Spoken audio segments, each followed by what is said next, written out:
étudiants et étudiantes du cycle universitaire, première année et deuxième année, licence, master et grande des écoles. Je vous présente un nouvel exercice concernant les intégrales impropres, convergence et divergence. Alors, suivez bien.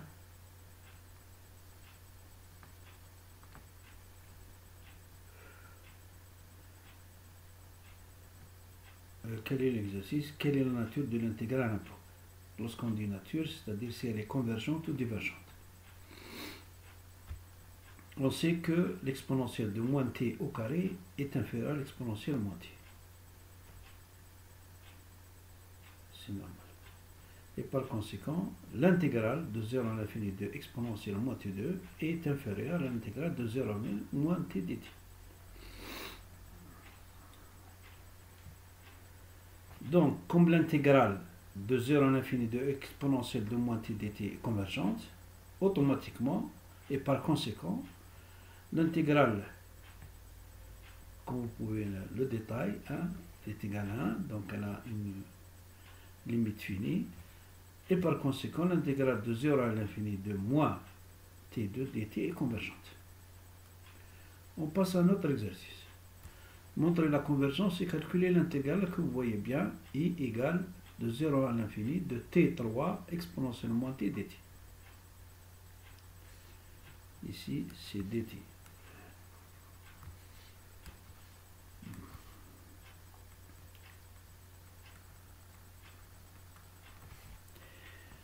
Alors, d'après les règles de Riemann, t à la puissance alpha multiplié par une fonction f de t tend vers 0 quand t tend vers l'infini. Mais avec alpha supérieur à 1. Donc i, dans ce cas-là, converge. On cherche une primitive de la fonction t3 exponentiellement t. Alors, cette primitive est de la forme que vous voyez bien. Si je prends cette fonction f de t, qui est la primitive, donc la dérivée, que vous voyez bien ici, on sait que f' de t égale t3 exponentielle de moins t, et par conséquent l'intégrale de f' de t dt égale grand F de t. En comparant t3 exponentielle de t par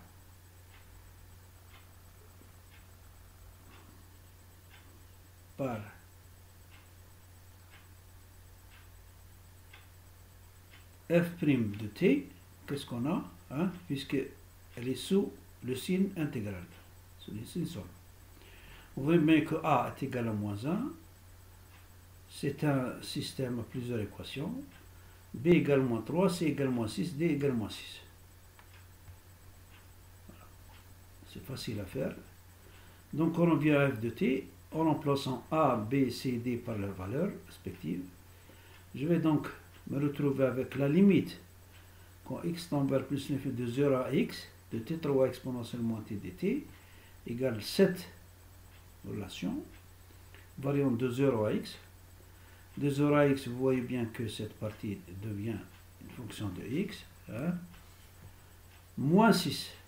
Pourquoi moins 6? Parce que t va être remplacé par 0. Et c, lorsque t tend l'exponentielle de moins 0, c'est 1.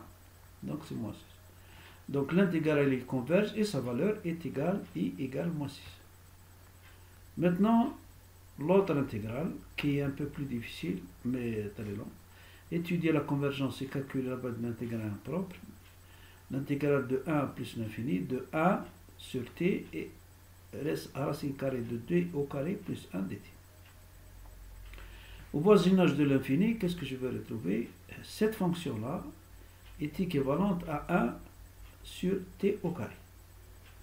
Il s'agit d'une fonction de Riemann intégrale avec a égale 2, mais supérieur à 1. Voilà. On va faire un premier changement de variable u égale t2 plus 1. Donc t est égal à racine de u moins 1. Je calcule aussi la dérivée de t par rapport à u. J'ai du sur 2 racine de u moins 1. on remplace t par u. Et si t tend vers 1, u tend vers 2. Si t tend vers x, u tend vers x2 plus 1. Donc, après ce changement de variable, je vais avoir cette intégrale est égale à 1 demi 2 de cette intégrale, avec u comme variable. Je vais aussi faire un autre changement de variable, v égale racine de u. Voilà. U égale v au carré et du égale 2v sur dv. Je vais aussi remplacer les bornes. Quand u est égal à x2 plus 1, v est égal à racine carrée de x2 plus 1. Quand u est égal à 2, v égale racine de 2.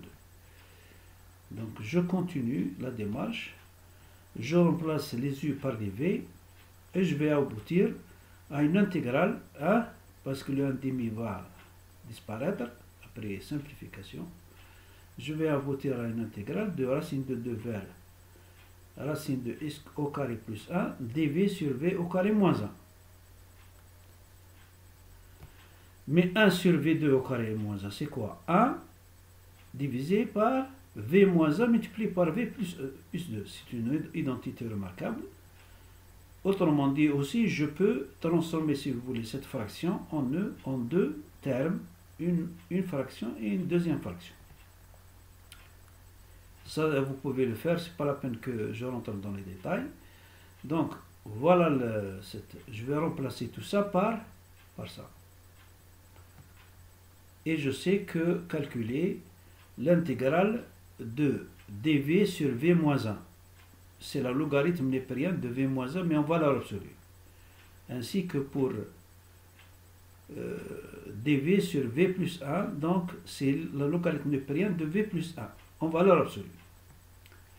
Donc, en utilisant les bornes, respectant les bornes, je vais avoir donc toute cette intégrale. Je vais avoir ce résultat-là. Alors, qu'est-ce que je vais avoir? J'ai un terme, un logarithme ici, un autre logarithme. Mais moi, le premier terme que vous voyez ici, le premier terme, je vais essayer de faire sortir un x. On va leur mettre x en facteur commun. Donc, la racine carrée de x au carré plus 1, c'est quoi? x2 plus 1, c'est la racine carrée de x2 facteur de 1 plus 1 sur x2. Mais x2, je peux le faire sortir puisque c'est la racine carrée de x2. Donc c'est x, la racine de 1 plus x2. C'est la même chose pour le 1.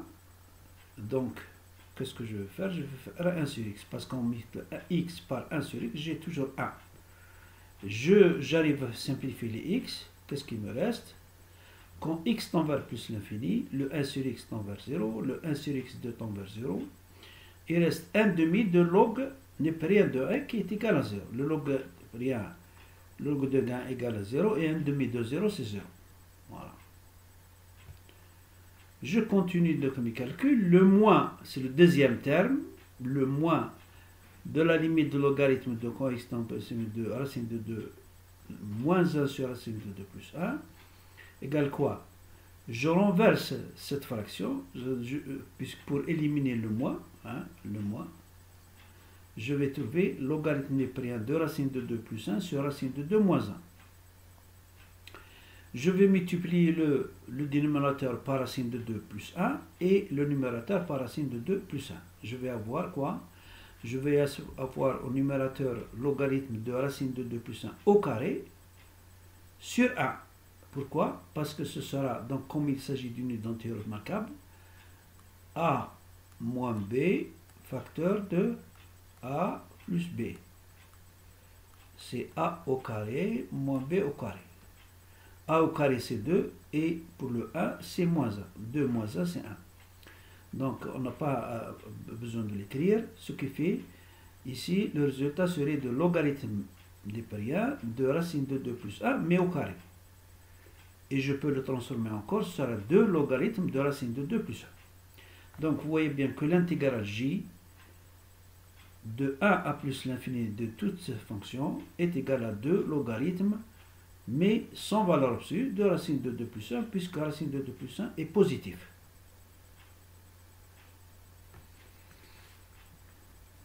Positif et supérieur à 1. Donc, ce n'est pas la peine de prendre une valeur absolue. Positive.